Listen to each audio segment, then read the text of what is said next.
There's a saying that small hinges swing big doors. You guys heard that before? So what's the big lever that moves the most? And typically, I can find the right lever or the right hinge that will move a big ass door.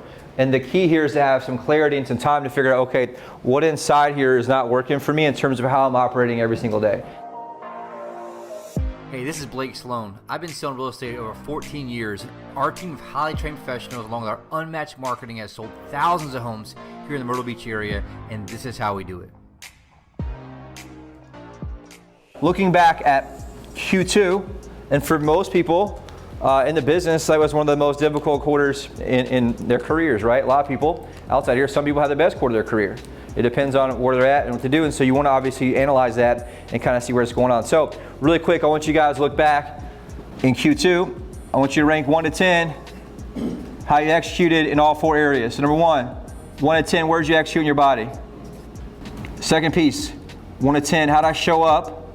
And you can even do the first half if you want to as well. It's up to you guys on this. I did both. How did you show up in your being? Which is either my growth, right? Personal growth, spirituality, happiness, things like that. How do I show up in terms of personal growth as a person?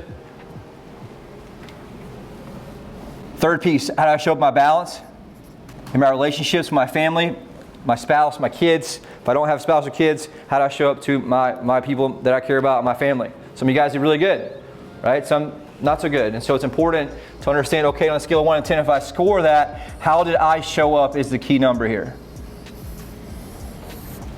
And the last one here is business. And again, this is the foundation of where we're at right now in the first half of the year. And that bled into other things. Best being as a father, best in personal development, 5 different coaches, all that stuff. Business is very difficult. Worked hard, never have for the entire year, but it was kind of hard to move the needle. We're getting momentum with that now, right? I'll kind of break some of that down, but it's important to go through this. I've been through this. The next phase is, what do you think it is? What are the facts? Overall, right now, what are the facts of my body right now? How do I show up? How do I feel my body? Am I in shape? Am I weaponized? Do I feel energetic? Do I feel like I can show up and win consistently? Or am I up and down consistently? Right? How have I shown up? And what are the fruits and the facts after the first half of the year of where I'm at in my body? And specifically how that relates to business is just the weaponization of, am I weaponizing my body so I can consistently show up, work hard, put a lot of hours in, and things like that. Second piece, what are the facts and fruit about my being? And that would be what? My mindset. Right? What's my consistency been? How have I shown up my mindset? How have I shown up my personal growth? How have I shown up overall in terms of how I'm executing from a fulfillment, happiness piece that's also connected to business. So with us, obviously, we connect being to personal growth as well. Third piece, what are the facts about my balance and how I'm showing up to my spouse, my kids, my family. Some let that slip, some have gone all in, some are doubling down, sacrificing a lot for that, right? It's all over the place. And so it's important for us to make sure that we're taking inventory about where I'm at, how I'm showing up, how I'm leading my family from a place of that. For me, I've really had probably the best quarter ever in the top 3. How I'm showing up as a father, as a husband, my spiritual, my personal growth has been deeper than ever, and my body the best it's ever probably been since I'm, 30.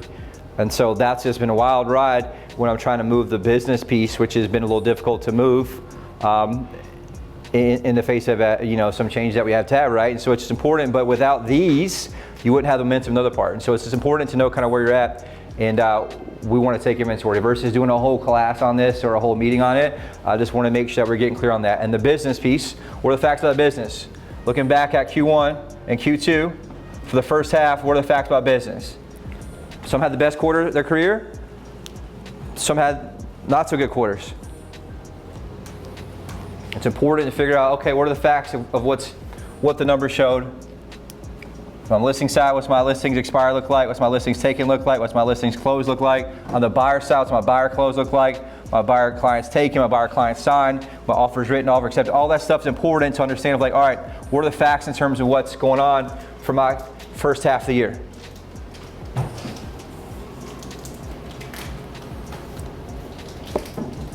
Next step of that. How many homes or properties that sell in the first half of the year?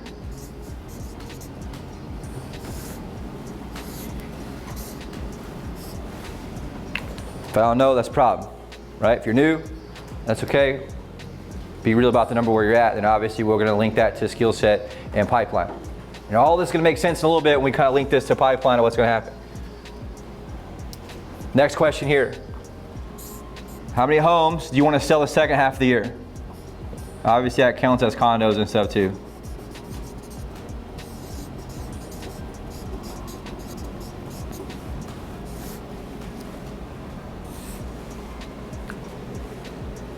It's a little more interactive. Obviously we're writing it to get clear on the foundation. Some of the hardest parts, right? Some of the most not fun parts, not the sexiest, but it helps us get clear on the foundation. One more here. How many homes could you sell if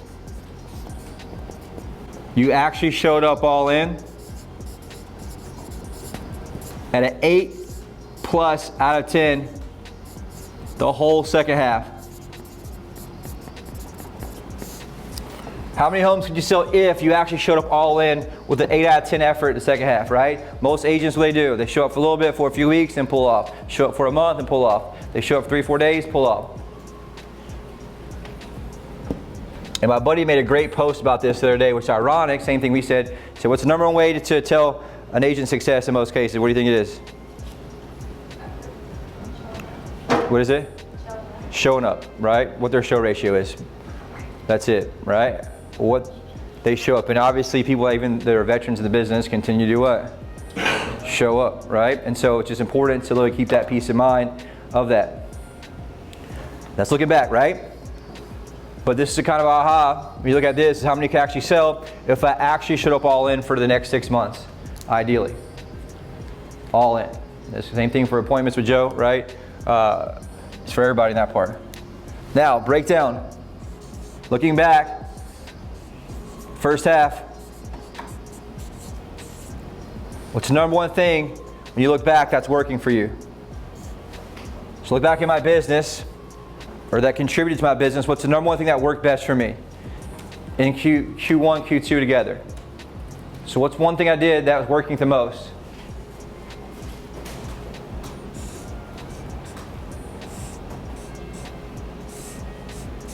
Number two, what's the second most valuable thing I did the first half of the year that's helped move the needle for me? For if you're brand new, guess what's going to probably be? Personal development, learning, studying, role playing, right? Been in the business for a while. It could be something like schedule, operating, continue to show up, getting here at a certain time, whatever it is. You want to look back and say, okay, when I look back in the last 6 months from January, as things go so fast, what's the number one thing I did that working? What's the second most important thing I did?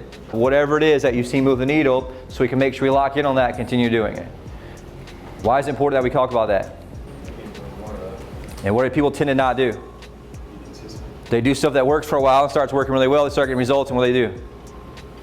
They stop doing it, right? It's just for some reason it's a natural human thing that people stop doing the shit that works once it works for a while. And so it's important for us to identify what that is, anchor that in, and make sure we continue to do that. Does that make sense?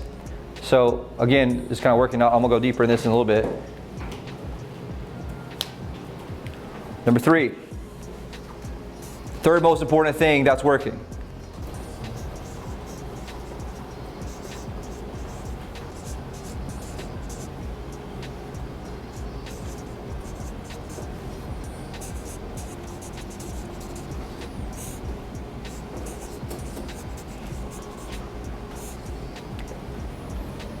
And then the fourth one, what's the fourth thing? So for me, like the top 4 things that worked for me the most in the first half, and I had probably the biggest personal growth I've had in a very, very long time. Number one was stacking with God in the morning, right? You guys see it most of my stories. Every morning I'm doing what? Having a conversation, right? God about what's working, what's not working. And sometimes there's days that things are crazy, things look are not working, you have all this crazy shit happening, all this outside stuff happening, crazy clients, crazy people, and all of a sudden what do I gotta do in the mornings? Ground myself, right? And ground myself in understanding that, hey, look, everything's gonna be all right, here's what's going on. I need to focus on what I need to do next. And then I get clear, I take some time with some silence in the morning, and what do I usually get? Guidance of what I need to do next. right? Here's top 3 things you need to do. Here's top 5 things you need to do. And part of that's just getting clear in your mind and get rid of all the noise so I can figure out, okay, what the fuck do I do next with all this stuff going on, right? Especially in a rebuild phase. Second thing I do, right, is my body discipline, right? The most discipline I've ever had in my body in, I don't know, 20 years, which allowed me to get massive results, which also bleeds into what? The other areas of life, right? So as I have massive discipline in my body, aka I measure my food out, I eat the same exact meal for 60 plus days, you know, all those things, then all of a sudden the other things start to look, what, pretty easy. And you start to not have even much patience with people who don't have the discipline to do that, right? Because you're at such a different level. It's one of those things that makes a big difference. So the third thing for me is schedule, right? I had to get up super early. Well, about 5 a.m. every single day doing my stuff. And that's difficult with kids and getting to bed late and having to work out twice a day. Like it adds up. And so the schedule's really helped me a lot to make sure I'm sticking to that and find extra time. And then the fourth thing we added finally was recruiting, which was something we didn't do for a long time. At least I didn't do for a long time. I thought it was getting done, but that's been really helpful. So this is something that's super important to understand that, hey, look, what are these things so I can make sure as I get tired, I don't have a story about feeling about what's working, what's not working. I need to take time to get clear on that. Does that make sense for you guys? This shit works for every level, right? For you guys, I even thought the inside sales piece of it, listing side, buyer side, everybody at every level has these issues. That you got to figure out, right? Because business is a game, right? Business is difficult. It's like a giant chess match, and so you got to constantly be figuring out, okay, what's the next move? And I got to be 2 or 3 steps ahead in terms of moves to make sure I can make those adjustments. The problem in real estate, if you wait too long, there's a long sales cycle. It's hard to make up for it very quickly, right? Because everything I do right now gets me paid what, 30, 60, 90 days from now, right? So that's one thing you got to keep in mind in terms of how things go. What do you think the next piece is? Not working, right? What stuff I'm doing inside my business is important. It's not external. Why is that? So I can't really control that, right? What's the thing inside, internal, that's not working, that needs improvement, whatever it is, that I can move the needle and actually get a result from, okay? What's the number one thing that I know, deep down inside, the one thing that if I actually fix it internally, it'll move my business. There's a saying that small hinges swing big doors. You guys heard that before? What does that mean, you think? Small hinges swing big doors. If I can pick the right one, I'm always looking for the leverage, right? So what's the big lever that moves the most? And typically, I can find the right lever or the right hinge that will move a big ass door. And the key here is to have some clarity and some time to figure out, okay, what inside here is not working for me in terms of how I'm operating every single day. And it's true at every level, right? We've been doing this for a long time. And as business evolves, things evolve, you gotta make sure I'm figuring out, okay, what's the number one hinge I gotta focus on this quarter? What's the number one hinge I gotta focus on for third and fourth quarter for us? And that's kind of the key part about what we gotta do. But it's true at every single level in the organization. What do you guys think the fourth piece is? Course correction, right? So what's my course correction here? And the goal today is really one thing. How do I get clarity in what I need to execute on in third and fourth quarter? Right? What I need to get clarity, because I keep doing the same thing over and over, it's going to take a long time to learn what needs to happen and what my hinges are. And it's very important. I can't do it based on feelings. Why? Feelings are typically wrong. Why? I have a negative bias, I have a negative confirmation bias, and I'm going on what I'm feeling in the moment, not what the actual long-term data says. That's why tracking numbers is so important, right? Number one thing here. What's the number one internal shift I have to make as an agent?